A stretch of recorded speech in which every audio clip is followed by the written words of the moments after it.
This is The Smile That Wins by P.G. Wodehouse. The conversation in the bar parlor of the Angler's Rest had turned to the subject of the regrettably low standard of morality prevalent among the nobility and landed gentry of Great Britain. Miss Postlethwaite, our erudite barmaid, had brought the matter up by mentioning that in the novelette which she was reading, a viscount just threw a family solicitor off a cliff because he found out his guilty secret. She polished a glass a little severely, for she was a good woman. Ah, it was his guilty secret the solicitor had found out, so the viscount threw him over a cliff. I suppose if one did not know, this sort of thing is happening on all the time. So much so that I believe that whenever a family solicitor is found in 2 or more pieces at the bottom of a cliff, the first thing the Big Four at Scotland Yard do is make a roundup of all the viscounts in the neighborhood. Baronets are worse than viscounts. I was done down by one only last week over the sale of a cow. Earls are worse than baronets. I could tell you something about earls.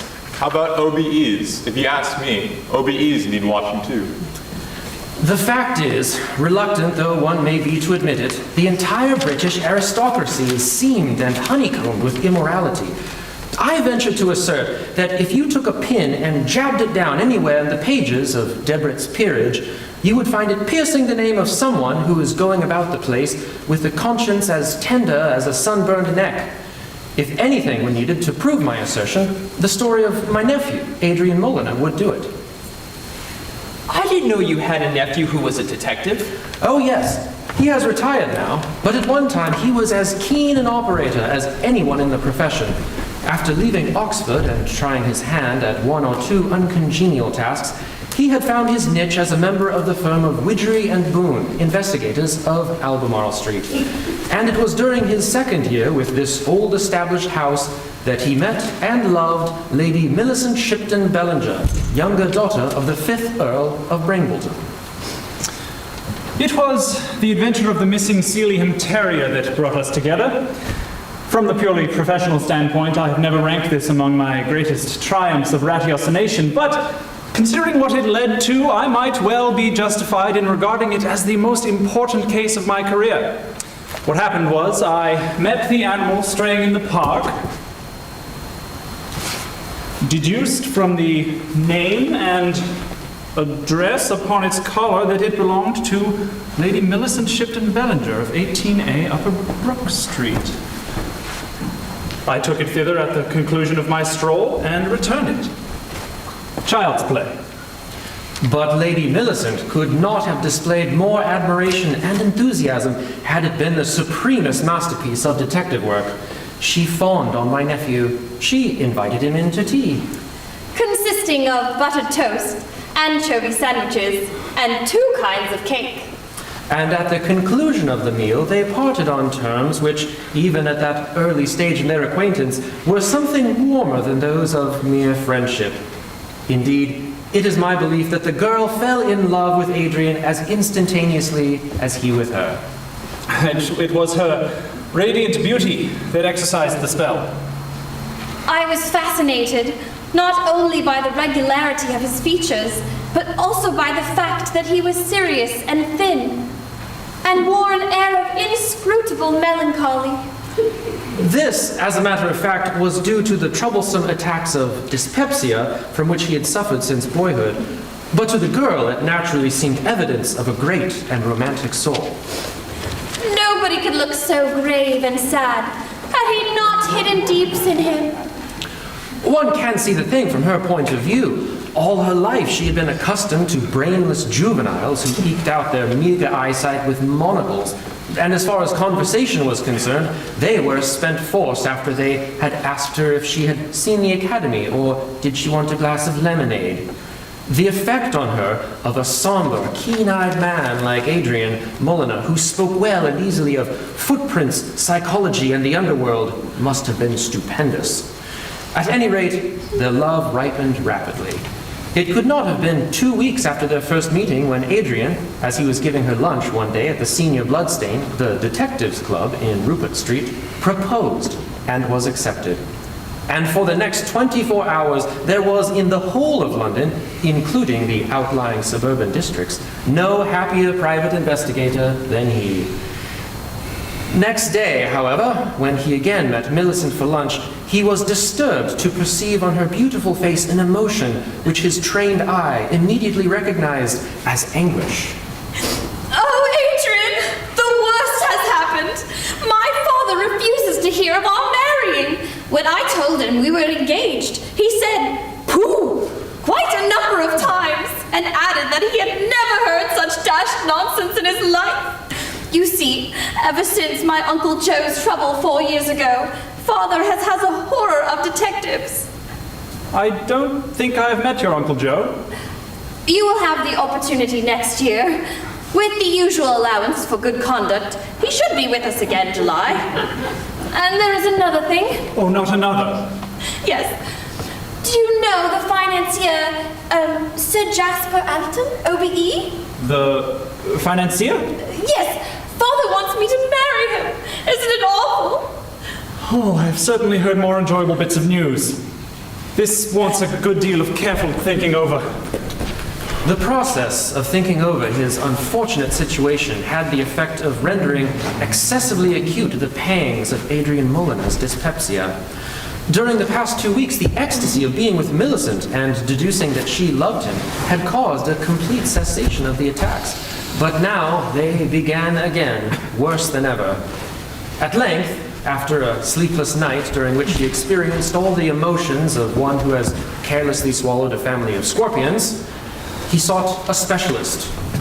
The specialist was one of those keen modern minds who disdain the outworn formulae of the more conservative mass of the medical profession.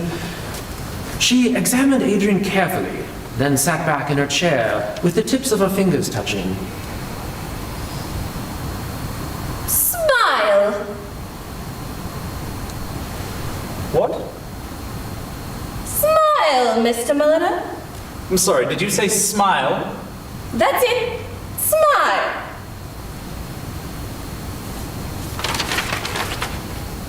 But I've just lost the only girl I've ever loved. Well, that's fine. Said the specialist, who was a spinster. Come on now, if you please. Stop smiling. Listen, what is this about smiling? We started, if I recollect, talking about my gastric juices, and now we somehow seem to have come to the subject of smiles? How do you mean, smile? I never smile. I haven't smiled since the butler upset the butter over my Aunt Elizabeth when I was a boy of 12. Precisely. And that is why your digestive juices, organs trouble you. Dyspepsia is now recognized by the progressive element of the profession as purely mental. We do not treat it with drugs and medicines. Happiness is the only cure. Be gay, Mr. Molyneux. Be cheerful. And if you can't do that, at any rate, smile. The mere exercise of the risible muscles is in itself beneficial. Go out now and make a point, whenever you have a spare moment, of smiling. Like this? Wider than that. How about this? Better, but not quite so elastic as one could desire. Naturally, you need practice. We must expect the muscles to work rustily for a while at their unaccustomed task. No doubt things will brighten by and by. Odd. A curious smile, yours, Mr. Molyneux. It reminds me a little of the Mona Lisa's. It has the same underlying note of the sardonic and the sinister. It virtually amounts to a leer. Somehow it seems to convey the suggestion that you know all. Fortunately, my own life is an open book for all to read, so I was not discommoded. But I think it would be better if, for the present, you endeavored not to smile at invalids or nervous persons. Good morning, Mr. Molyneux. That will be 5 guineas precisely. On Adrian's face as he went off that afternoon to perform the duties assigned to him by his firm, There was no smile of any description. He shrunk from the ordeal before him. He had been told to guard the wedding presents at a reception on Grosvenor Square, and naturally anything to do with weddings was like a sword through his heart. His face, as he patrolled the room where the gifts were laid out, was drawn and forbidding. Hitherto, at these functions, it had always been his pride that nobody could tell he was a detective. Today, a child could have recognized his trade. He looked like Sherlock Holmes. To the gay throng that surged about him, he paid little attention. Usually tense and alert on occasions like this, he now found his mind wandering. He mused sadly on Millicent. And suddenly, the result, no doubt, of these gloomy meditations, though a glass of wedding champagne may have contributed a mite, there shot through him, starting at about the third button of his neat waistcoat, a pang of dyspepsia so keen that he felt the pressing necessity of doing something about it immediately. With a violent effort, he contorted his features into a smile. And as he did so, a stout, bluff man of middle age with a red face and a gray mustache, who had been hovering near one of the tables, turned and saw him. Egad! Sir Sutton Hartley Wesping, Bart, for the red-faced man was he, had had a pretty good afternoon. Like all baronets who attend society wedding receptions, he had been going round the various tables since his arrival, pocketing here a silver spatula, there a jeweled egg boiler, until now he had taken on about all the cargo his tonnage would warrant, and was thinking of strolling off the pawnbrokers in the Euston Road, with whom he did most of his business. At the sight of Adrian's smile, he froze where he stood, appalled.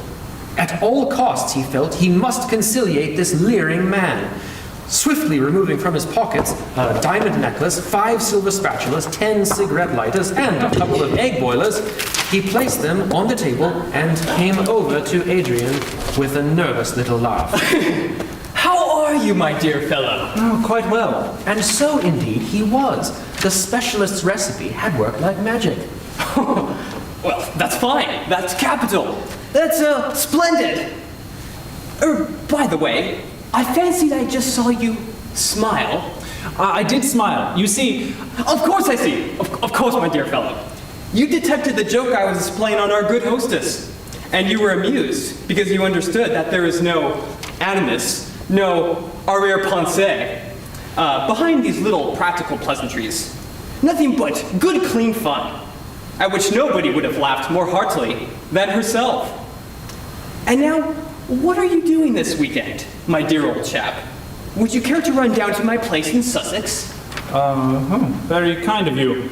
Ah, yes, good. Well, here is my card then. I shall expect you on Friday. Quite a small party. Lord Braingbolton, Sir Jasper Addleton, and a few others. Just loafing about, you know, and a spot of bridge at night. Well, splendid, capital. See you then, on Friday.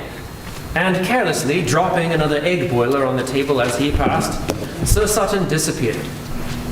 Any doubts which Adrian might have entertained as to accepting the baronet's invitation had vanished as he heard the names of his fellow guests. It always interests a fiancé to meet his fiancé's father and his fiancé's prospective fiancée. For the first time since Millicent had told him the bad news, Adrian became almost cheerful. If this baronet took such a fancy to me at first sight, why shouldn't it happen with Lord Brangleton as well? He packed on the Friday with what was to all intents and purposes a light heart. A fortunate chance at the outset of his expedition increased Adrian's optimism. It made him feel that fate was fighting on his side. As he walked down the platform of Victoria Station looking for an empty compartment in the train which was to take him to his destination, he perceived a tall, aristocratic old gentleman being assisted into a first-class carriage by a man of butlerian aspect. And in the latter, he recognized the servitor who had admitted him to 18A Upper Brook Street when he visited the house after solving the riddle of the missing Celia. Obviously, then, the white-haired, dignified passenger could be none other than Lord Brangleton, and Adrian felt that if on a long train journey he failed to ingratiate himself with the old buster, he had vastly mistaken his amiability and winning fascination of manner. He leapt in accordingly as the train began to move, and the Earl, glancing up from his paper, jerked a thumb at the door. Get out! Blast you, Borough! Lord Brangleton, I Go to hell! I believe we are to be fellow guests at Westwing Hall this weekend. Oh, what of it? Well, I've just mentioned it. Oh, well, since you're here, how about a little flutter? As is customary with men of his social position, Millicent's father always traveled with a pack of cards. Being gifted by nature with considerable manual dexterity, he usually managed to do well with these on race trains. Ever played Persian Monarchs? I think not. Quite simple. You just bet a quid, whatever it may be, that you can cut a higher card than the other fellow, and if you do, you win. And if you don't, you don't. It sounds a little like blind hooky. Oh, it is like blind hooky. Very much like blind hooky. In fact, if you can play blind hooky, you can play Persian Monarchs. By the time they arrived at their station, Adrian was 20 pounds on the wrong side of the ledger. The fact, however, did not prey upon his mind. On the contrary, he was well satisfied with the progress of events. Elated with his winnings, the old Earl had become positively cordial, and Adrian resolved to press his advantage home at the earliest opportunity. Arriving at Westwing Hall, accordingly, he did not delay. Shortly after the sounding of the dinner gong, he made his way to Lord Brangleton's room and found him in the bath.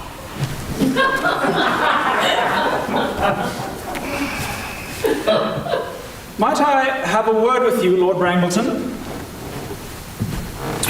Oh, you can do more than that. You can help me find the soap. Have you lost the soap?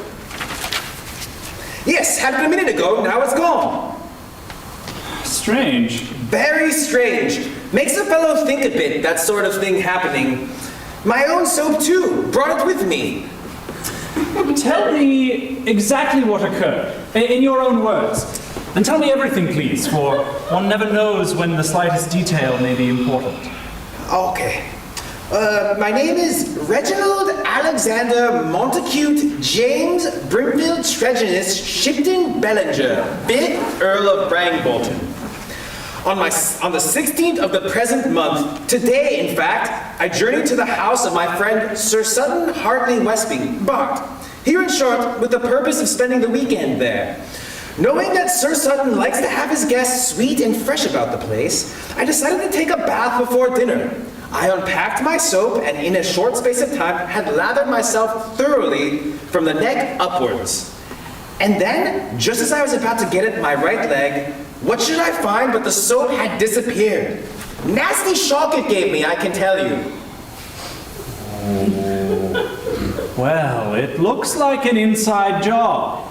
It could scarcely be the work of a gang. You would have noticed a gang. Give me the facts once more, please. Well, I was here in the bath, as it might be, and the soap was here, between my hands, as it were. Next moment, it was gone. Are you sure you have omitted nothing? Well, I was singing, of course. Singing what? Oh, sonny boy! Well, precisely as I suspected, as I supposed. I wonder if you are aware, Lord Brangleton, that in the singing of that particular song, the muscles unconsciously contract as you come to the final boy. Thus, I still have you, sonny boy! You see? One Yes. could not Yes. possibly, if rendering the number with the proper gusto, would be forced to press his hands together at this precise moment, assuming they were in anything like close juxtaposition. And if there were any slippery object between them, such as a piece of soap, it would inevitably fall, shoot straight upward, and fall outside the bath on the mat. As indeed it did. Well, dash my buttons! Elementary. If this isn't the smartest bit of work I've seen in a month of Sundays. You ought to be a detective. Oh, I am a detective. My name is Mulliner. For an instant, the words did not appear to have made any impression. The aged peer continued to beam through the soapsuds. Then suddenly, his geniality vanished with an ominous swiftness. Mulliner? Did you say Mulliner? I did. You aren't by any chance that fella. Who loves your daughter with a fervor he cannot begin to express? I am Lord Brangleton, and I am hoping that I may receive your consent to the match. A hideous scowl had darkened the Earl's brow. His fingers, which were grasping a loofah, tightened convulsively. Oh, you are you? You imagine, do you, that I propose to welcome a blighted footprint and cigar-ash inspector into my family? It is your idea, is it, that I shall acquiesce in the union of my daughter to a dashed feller who goes about the place on his hands and knees with a magnifying glass, picking up small objects and putting them carefully away in his pocket? Ha! I can see myself. Why, I'd rather permit Millicent to marry a bally detective. What is your objection to detectives? Never mind your infernal cheek, my objection to detectives. Marry my daughter indeed. I like your infernal cheek. Why, you couldn't keep her in lipsticks. I admit that my services are not so amply remunerated as I might wish, but the firm did hint at a raise next Christmas. If you are interested in my daughter's matrimonial arrangements, she is going as soon as he gets through with this Brahma Yama Gold Mines flotation of his, to marry my friend Sir Asper Jaddleton. Sir Jasper Addleton. As for you, Mr. Mulder, I have only two words to say to you. One is pop, the other is off. Do it now. So be it, Lord Brangleton. And affecting not to notice the loofah which struck him smartly in the face, he left the room.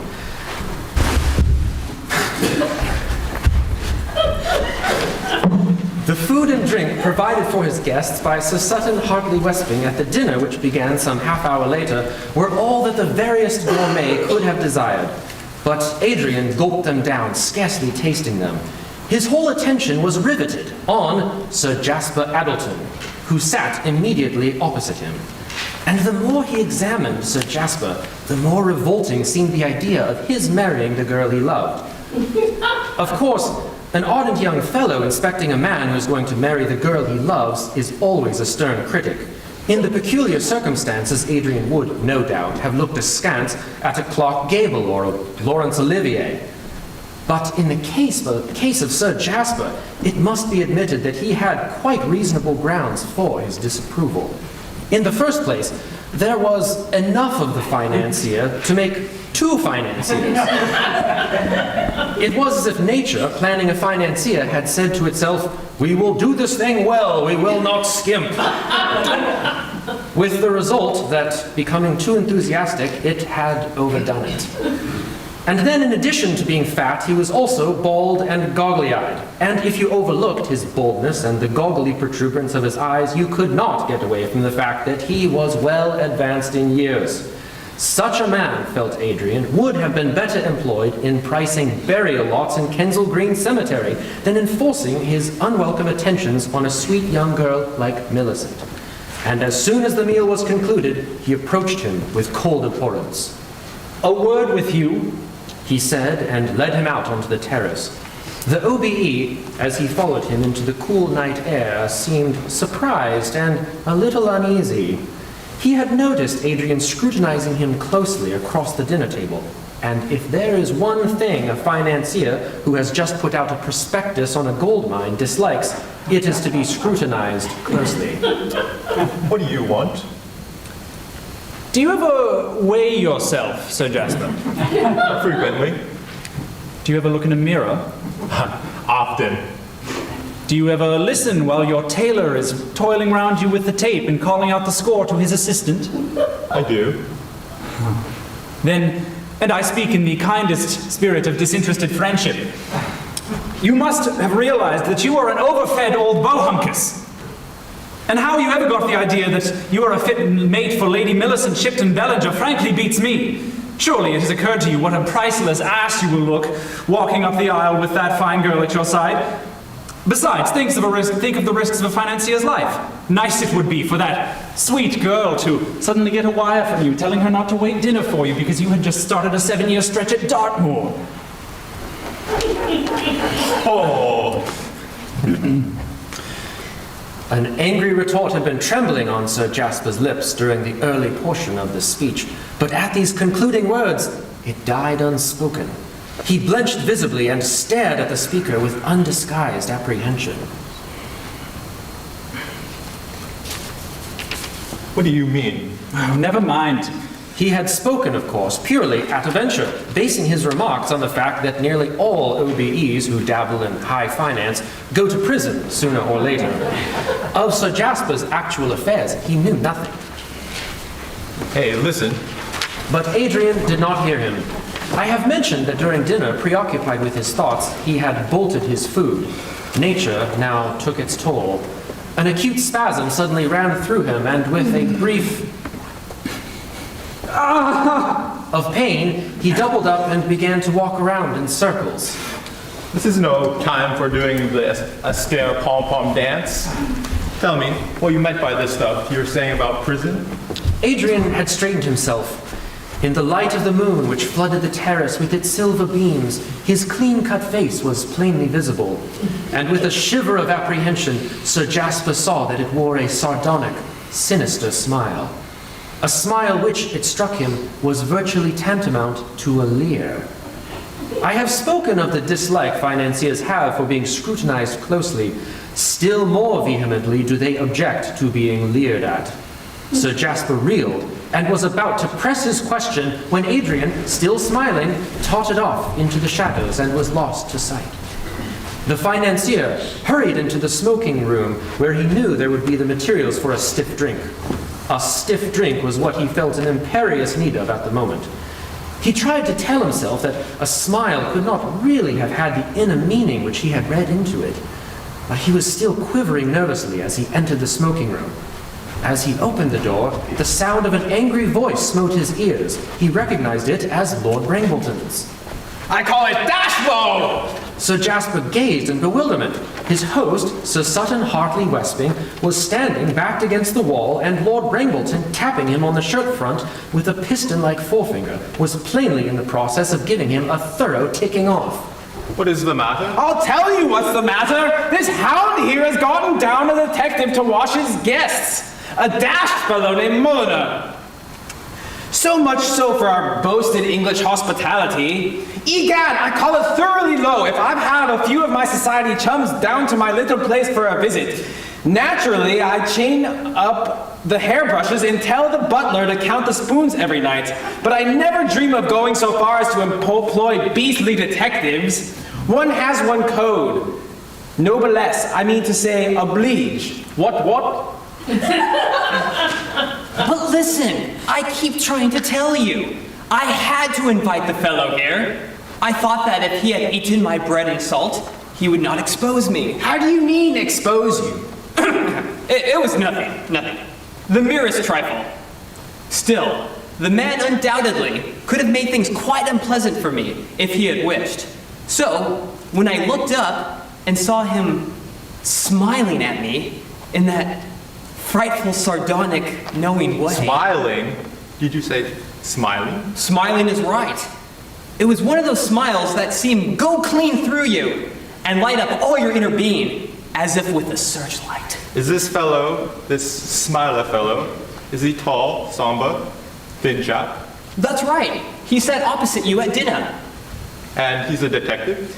He's as shrewd and smart a detective I've ever met in my life. Ugh. The way he found that soap. Bellin struck me as having some sort of sixth sense, if you know what I mean. Dash and curse him. Ugh. I hate detectives. They give me the creeps.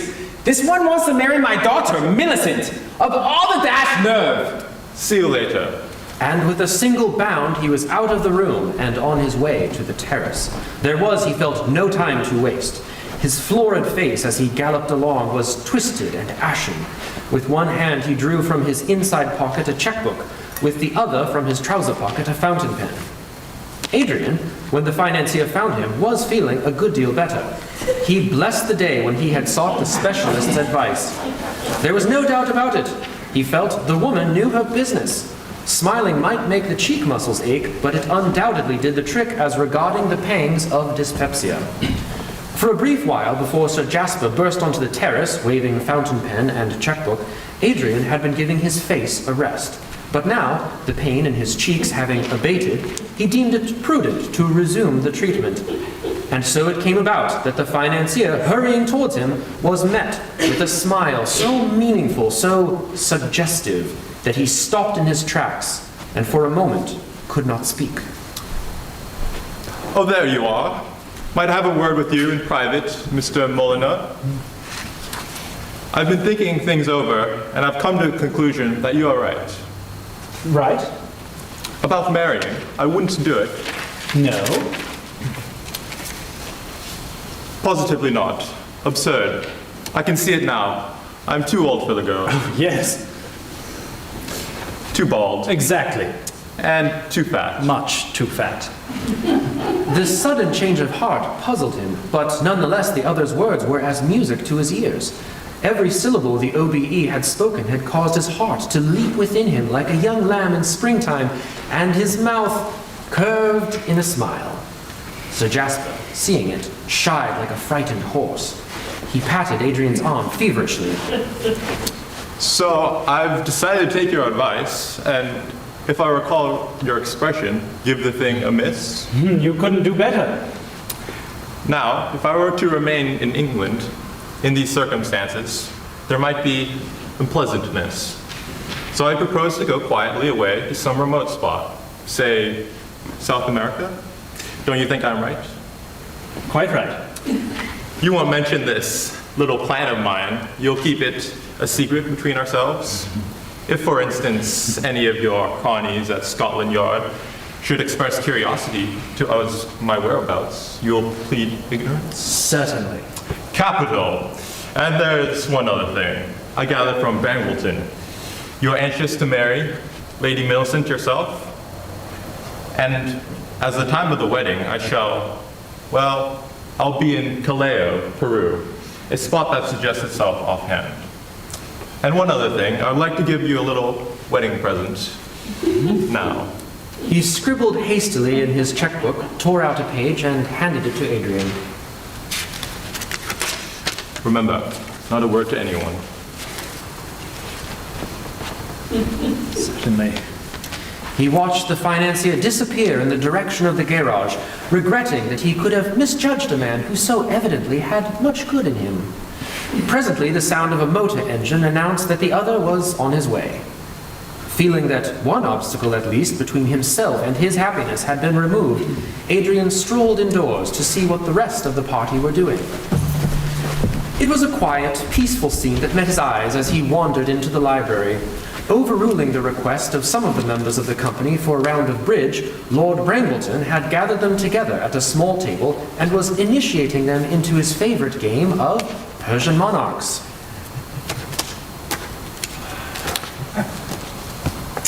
It's perfectly simple, dash it. You take the pack and cut.